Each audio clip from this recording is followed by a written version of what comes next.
Thank you for inviting me to celebrate Lincoln's Day. I'm sorry I can't be there with you.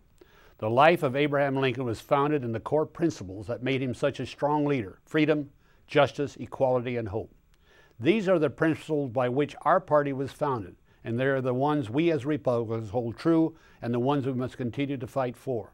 I am a Republican for many of the same reasons you are. We believe in the power of our founding fathers in the United States Constitution. We believe in limited government run by the people. We believe in economic freedom. We believe in everyone's right to own property. We believe in the state's rights to manage its own resources. We believe we should be in charge of our money, not the federal government. We believe the men and women of our armed services and the right to protect ourselves as a nation. We believe in the strength of the American family. Right now in Congress, we are in sad shape. I have to tell you truthfully, as a Republican, I'm terribly concerned. We have a proposal before Congress, has been probably voted on by the time you see this, that gives me great concern for our nation as a whole. As Republicans, we must recognize that. We must recognize the fact that we are about to lose a nation that I knew as I was growing up and as many of you know. I have not given up, but I will tell you there are those that want to. Just right now, in the Newsweek, there's a headline that says, "We are all socialists now." And you think about it a moment, we're getting close to that. And unfortunately, we're getting closer each time we go to the floor of the House. And we have those who propose a mass interference by the federal government in banking, in our Wall Street, in our insurance companies, in our health care, and all the other things we think about controlled by the federal government. That is socialism.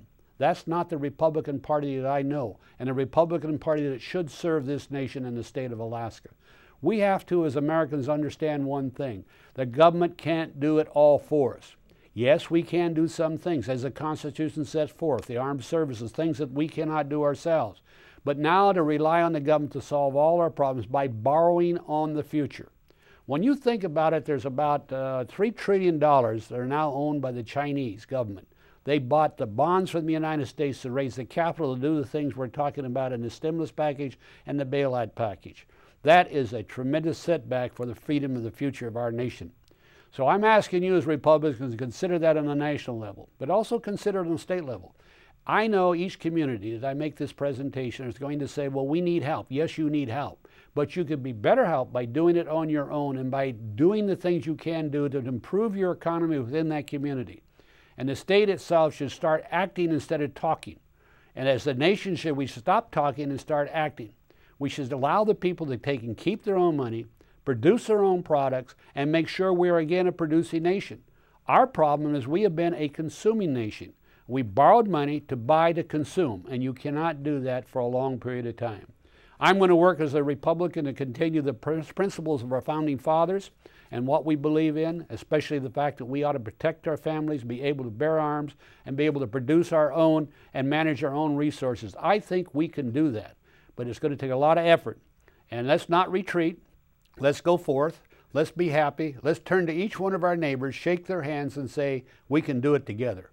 I thank you for letting me speak to you tonight. It's a pleasure to be here. I'm sorry I can't be with you personally, but I'll see you soon. God bless you all. Thank you for allowing me to be your congressman.